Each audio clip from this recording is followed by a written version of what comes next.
Mamahal pa yung ibang maleta dyan ah. Uy, may pink, may yellow, may blue, may orange. Aba, grabe. Hindi lang maleta, may karton pa sa taas. Ayan oh, nasa trolley. Ay, grabe ito mga kababayan. Ito yung mga natin, taxes natin. Ginanakaw lang ng mga animal na ito. 41 Forbes po. So ito po yung bahay ni Pangulong Ferdinand Marcos Jr. Yes po. Meron din po kami sa Ilocos kasama po si Kong Saldi. Ilang maleta po yung nag-deliver sa Forbes at saka sa Ilocos? Yung sa Ilocos po ay sa 5 maleta po. Grabe mga kabit, mainit pa ho itong ating usapin kasi ramdam naman ho natin ang tensyon kapag alam nyo na, yung mga sundalo lumalabas para magsalita. Lalo na mga kabit, kilala naman ho natin ito si Commissioner Rowena Guanzon, kung saan kilala siya bilang the Bardagulan Queen. Laban ho saan? Sa korupsyon. Mga kabit dito, literal na nag-init ho ang ulo niya. Nagmura na ho at hindi ho makapagpigil. Hindi na ho makapagpigil sa matinding korupsyon. 800 billion ho ang usapin dito mga kabit na hinatid ng mga Marines mga kabit. Talaga naman, sino hong hindi iinit ang ulo pagdating dyan sa korupsyon. Kaya itong si Atty. Guanzon mga kabit, literal na wala hong pinagtatakpan. Lahat ho na makikita niyan, lahat ho na may ginagawang kabalbalan dyan sa gobyerno, literal na aapakan ho niya sa leeg. Yan mga kabit Isa pa mga kabit, natatandaan naman ho natin yung paglantad ni Kong Saldico sa mga detalye patungkol dyan sa bilyong-bilyong kickbacks na alam niyo na nakukulimbat ho nitong Marcos administration. Akala ho ng iba mga kabit, politika lang ito. Pero ngayong may 18 ex-Marines na tumatayo bilang testigo dyan sa matinding korupsyon ng administrasyon, hindi ho basta-basta kasi magsasalita ang mga yan. Kung wala ho silang matibay na basihan, kung wala ho silang matibay na ebidensya, ang boses ho nila ay mabigat ho yan sa milyon-milyong Pilipino na nakikita naman ho natin ngayon. Naglantad na ho sila, nagsalita na ho sila, pero yung mga media outlets mga kabit, may nakikita ho ba kayong nagbabalita sa matinding korupsyon ng administrasyon na ito? Wala ho. Inuna pa nga ho nilang ibalita yung yung kapatid na Mongoloid ni Marcos Jr., si Leo Marcos, yung isa pang sinasabi nilang, di ba sinabi niya ho niya, kapatid niya si Marcos. Parang magkapatid naman ho sila kahit hindi. Dahil pareho silang makitid ang utak at magnanakaw. Di ba? Ano ho sa tingin niyo mga kapatid? Isa pa, hindi lang yan si Marcos Jr. yung ating pag-uusapan at si Luther King. Kasi pati ito ho, nakikita niyo yan, si One Ball University. Ayan o, malinaw na malinaw. Tumanggap ng 5 large maleta. Ayan, kami, Orbilio, Bolutante, Tube at iba pa, kasama si Saldico ay nag-deliver kay Senator Tito Soto ng 5 maleta sa kanyang opisina sa isang building sa Baclaran. Nakita naman na ho natin mga kabit, malinaw na rin ho yan na itong pagtatakip ni One Ball University. Natatandaan niyo ba na, di ba sinabi niya noong nangangampanya siya, na oras na manalo siya, hindi niya na kukunin yung sahod niya at pamimigay niya sa mga estudyante. O sige, sabihin na ho natin na ginagawa niya, pero hindi ho natin alam kung ginagawa niya ho talaga. Kaya naman pala malakas ho yung loob niya. Kasi mga ka-update, dinideliveran din ho siya ng mali-maleta. Yan ho yung kinasasabog ni Atty. Guanzon. Kaya mga update, sabay-sabay ho tayo magkomento, mag-react patungkol dito. Kung bago lang ho kayo sa ating channel, isang like and share, isang subscribe lamang ho. Malaking tulong na yan. React na ho tayo dito mga update. Wala na ho tayong paligoy-ligoy pa. Itong si Atty. Guanzon, pinagmumura niya ho yung mga literal na korap magnanakaw dyan sa gobyerno. Kaya update, wala na ho tayong paligoy-ligoy pa. React na ho tayo. Sa mga 18 sila, 18, na nagsabi na lahat sila ay inutusan na mag-deliver ng mali-malitang pera, mga kababayan. Tama. Mali-malitang pera na 805 billion ang estimate na dinala nila sa iba-ibang personalidad. Kasama na dyan si Bongbong Marcos at si Garjola. At ang perang yun ay galing kay Zaldico at iba pa. Kaya itong korupsyon sa administration ni BBM hindi pa rin pwedeng pakawalan natin itong issue na ito kasi wala namang nakukulong hanggang ngayon. Si Martin Romualdez nga, hindi nga nila inuusig eh. Hindi nga nila imbestigahan ng maayos eh. Basta na lang, sinabi ng Blue Ribbon Committee ni Senator Lacson na walang kinalaman si Martin Romualdez dyan. Hindi man lang nila pinatawag. Bakit ganon? Ang iba, pwedeng ipatawag. Pero si Siyempre mga kadate, hindi ho talaga nila ipapatawag yan si Martin Luther King. Dahil nga mga kadate, isa pa ho yan sa kanilang pinagtatakpan. Nakita naman ho natin mga kadate na matindi ho. Ito pati itong si One Ball University, di umano nakakatanggap din daw ho dyan. Mapapakita na lang ho natin yan mamaya. Kaya kadate, anong expect natin dyan kay One Ball at kay Pinky? Alam naman ho natin na literal na tuta sila ng administrasyon. Tingnan nyo ang ganda ho ng pag-iimbestiga ni Senator Marcoleta sa Blue Ribbon Chair, tapos biglaan ho nagkapalitan ng liderato. Di ba katawa-tawa ho yan? Obvious na obvious ho na pangalanan si Martin Romualdez at si Bongbong Marcos, di ba? Martin Romualdez na first cousin ng Bongbong Marcos ay hindi pwedeng ipatawag ng Senado. Hindi pwedeng imbestigahan ng masinsinan ng ICI at i-forward na sa ombudsman. At bahala na at doon sa ombudsman ay may masinsinan pang investigasyon. Ito pong pag-deliver ng mga pera, hindi po ito mangyayari kung wala po silang inuutusan na nagdadala ng pera, hindi po ba? So, at siyempre, saan po nila ilalagay yung mga pera? Alam naman po, ilagay nila sa kabaong. On second thought, pwede nilang ilagay sa kabaong. No? So, yung iba, isasakay lang sa ambulansya siguro, di ba? May iba-ibang paraan. Pero itong yung perang galing sa flood control at iba pang kickback na mastermind sa aking palagay ay si Martin Romualdez at ang kanyang right-hand man ay si Saldico na nagsasabing si Martin Romualdez nga ang mastermind. Ito po ay dinala nila, sabi ng mga empleyado nilang security, dinala nila sa bahay ni Bongbong Marcos at sa iba't iba pang personalidad. So tingnan po natin ang clip ng news dyan. Check. Pakita natin sa kanila. Kahapon po ito sa Club Filipino. May abogado po sila doon. So, pakita po natin ang... may sound ba tayo dyan sa video?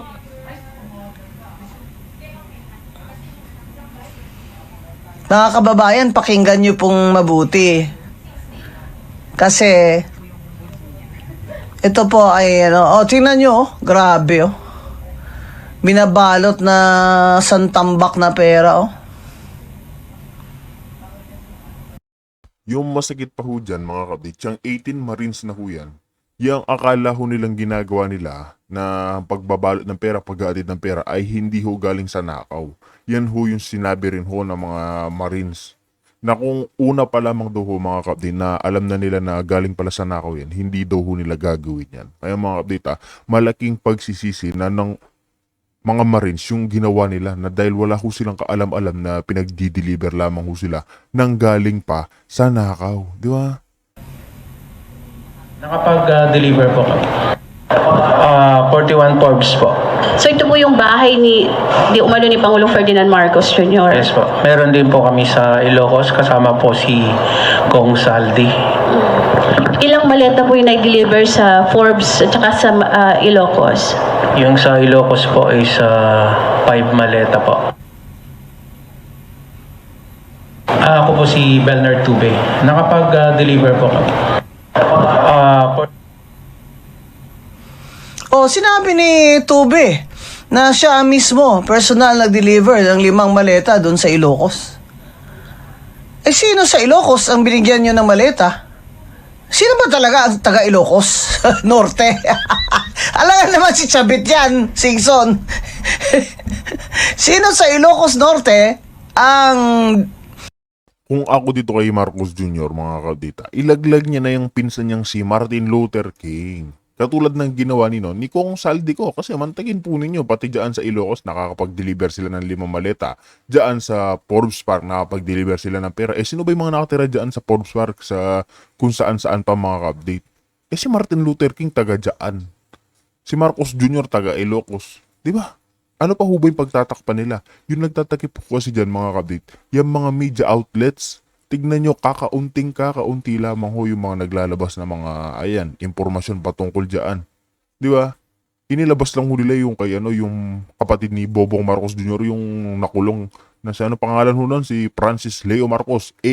Yan si Francis, yung Manggusin mga kabit, na sinabi niya nga, inutangan daw siya ni Pacquiao. Parehas na parehas ho silang magnanakaw. Kasi binubudol din ho nun yung mga ating kababayang OFW na isa rin palang kawatan. Kaya mas naniniwala pa akong kapatid niya talaga si Marcos mga kabdit.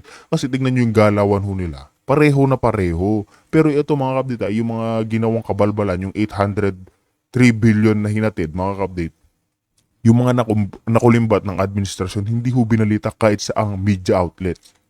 Diba? Halatado ho sila na pinagtatakpan din ho nila. Kasi nakita rin ho dyan sa kanilang affidavit, mga papeles, mga kabit na meron mga media outlets na tumatanggap, mga reporters na tumatanggap dyan sa Malacanang, dyan sa flood control, ghost projects. Di ba? Dinalhan nila ng 5 maleta na pera galing kay Saldico. Ay, alangan naman si Senator Amy Marcos yan. Diba? O kaya yung Governor Marcos dyan. Diba? Hindi naman nila district. Hindi naman yata nila district yun. Dyan, daming maleta, mamahal pa yung ibang maleta dyan, Uy, may pink, may yellow, may blue, may orange. Aba, grabe. Hindi lang maleta, may karton pa sa taas. Ayan, nasa trolley. Ay, grabe ito mga kababayan. Ito yung mga, natin, taxes natin. Ninanakaw lang ng mga animal na ito. Grabe mga ito. Yan mga kababayan, ang total na corruption na ghost project sa substandard 1.9 trillion. Hindi po million, hindi po billion, trillion po, trillion. 1.9 trillion. Samantala, ang budget natin nitong 2025, ang budget ng buong pamahalaan ay 6.7 trillion. Imagine that. Sa 6.7 trillion, 1.9 trillion ang nakaw, ang kickback. Habang ang mga ospital natin ay walang libreng gamot, kulang sa mga physical therapist at mga doktor. Kaya ang pila po doon sa therapy lang ay halos 1 buwan ang pila. Yung mga batang may Down syndrome, na may butas ang puso, kailangan na ng surgery, galing pa po sila sa iba't ibang probinsya, kailangan po ng minimum 50,000 na guarantee letter sa Philippine Heart Center bago po makastart ang pag-opera. Pero itong mga walang kaluluwa na mga sakim na magnanakaw, na ang big boss ay syempre sino pa ba?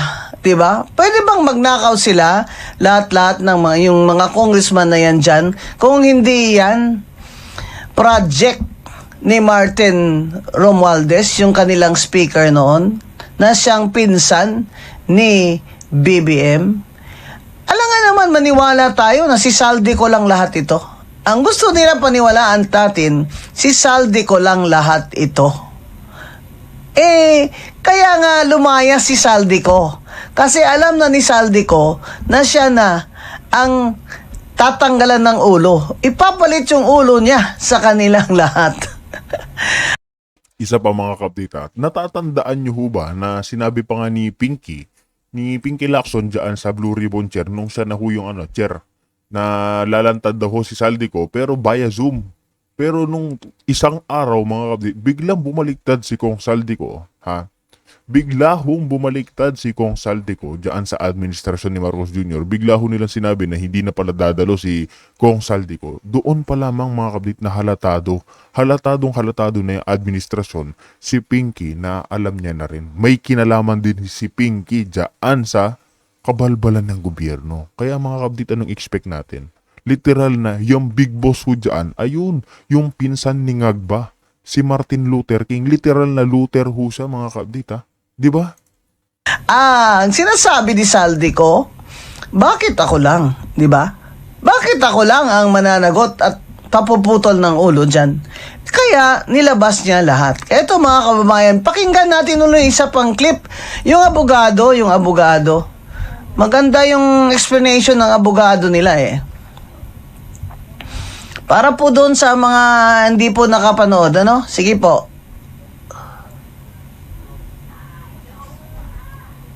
Ang mga sundalo natin sa ginawang operasyon ng ICC investigators sa Pilipinas. Unang dumating ang mga ICC investigators sa Pilipinas noong December 2028. December of 2023. At bago mag-December 2023, ay inutusan sila na magpapalit ng peso to dollars. Dalawang maleta na ang bawat maleta ay may nilalaman na 56 million pesos. Kaya nakapagpalit sila ng equivalent to $2 million. $2 million? Para saan? Sabi ng mga executive assistants ni Ginoong Saldico ay pinaghahandaan daw nila ang pagdating ng foreigners. At kalaunan ay nakilala ng mga ito na ang foreigners na binabanggit ay mga ICC investigators. At nakapaloob dito na ang ginawa nila ay mag-interview ng mga witnesses na ipinapaarating sa kanila ni Sunny Trillanes. Wala silang ibang in-interview na mga witnesses kundi ang mga tao lamang na pinapadala ni Sunny Trillanes. At ibinigay kay Sunny Trillanes ang pondo para sa pag-asikaso sa mga ICC investigators na ito. Kaya naman po, lahat ng sasakyan na ginamit, lahat ng hotel accommodations ay sinagot ni Saldico at saka ni Sunny Trillanes. Mga kababayan, ito pong mga 18 na mga security ni Saldico at iba pa. May mga affidavit po ito sila. Nabasa ko po yung ilang affidavit nila. Ay, ibig sabihin po, hindi naman po mag-affidavit ang tao na ang laki naman ng risk niya kung siya ilalabas. Ito mga taong ito, wala naman po silang makukuha sa paglabas nila. Ang gusto lang nila ay maisiwalat na itong korupsyon na ito. At siyempre yung iba sa kanila, sobra ng konsensya, di ba? Hindi naman ito, sabihin mo, fake ito. Kasi may mga affidavit ito eh. O sabihin mo, attorney, nag-affidavit din yung sinungaling eh. Pero may notaryong nakapirma doon eh. May mga kamag-anak itong mga taong ito, hindi naman ito mayayaman. Kung habulin sila, at nangyari kay Gutesa, nasaan na ba si Gutesa? Paglabas ni Gutesa, biglang nawala si Gutesa? Nasaan na? Binayaran ba si Gutesa para itago siya? Tinakot ba ang mga pamilya nila?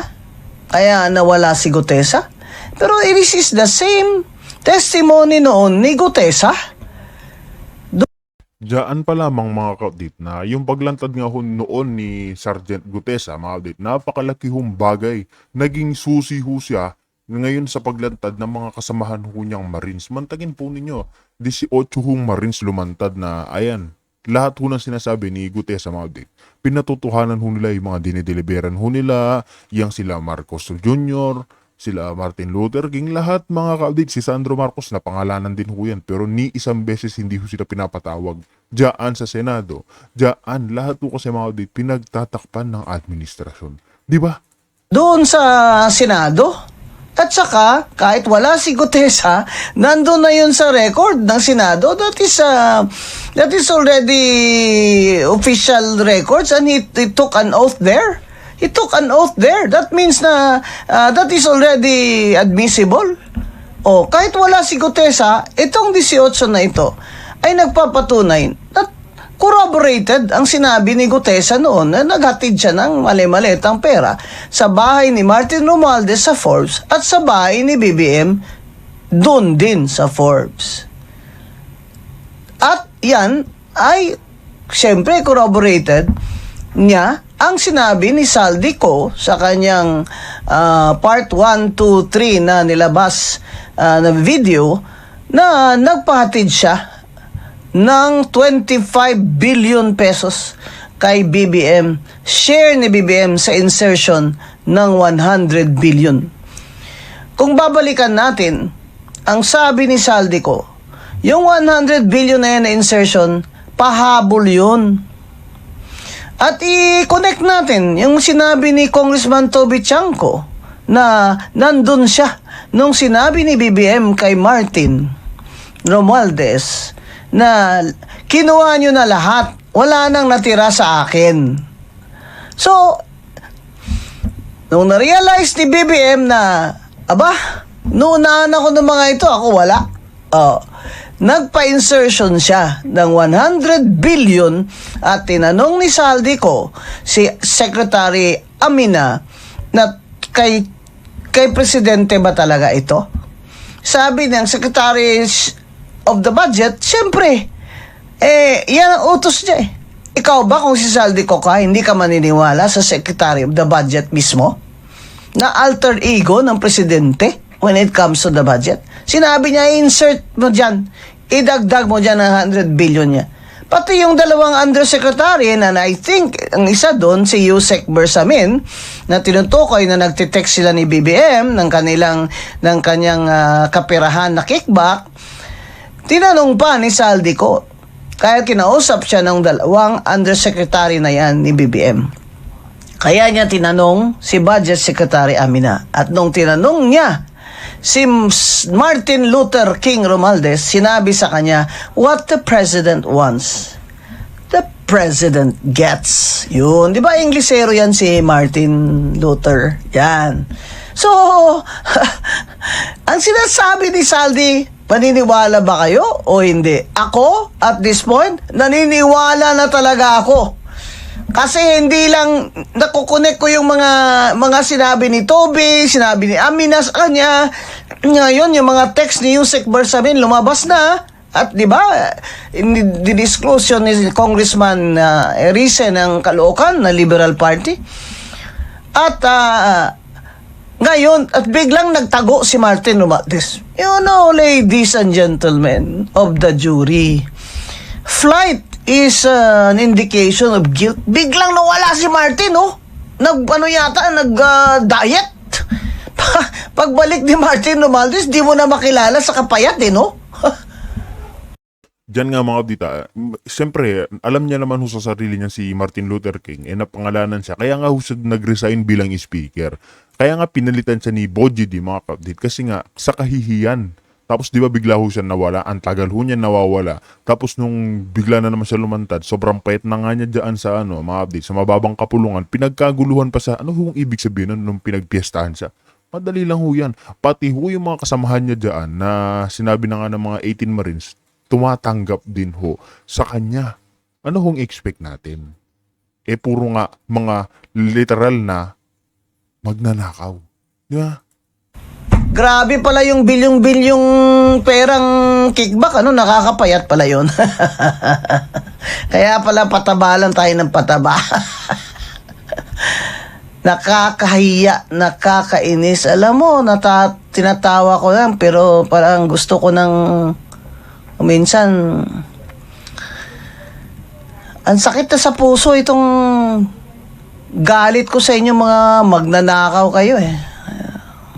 Kaya tinatanong ako ni Karen Davila, bakit daw ako laging galit? Di ka ba naman magagalit sa mga itong mga animal na ito?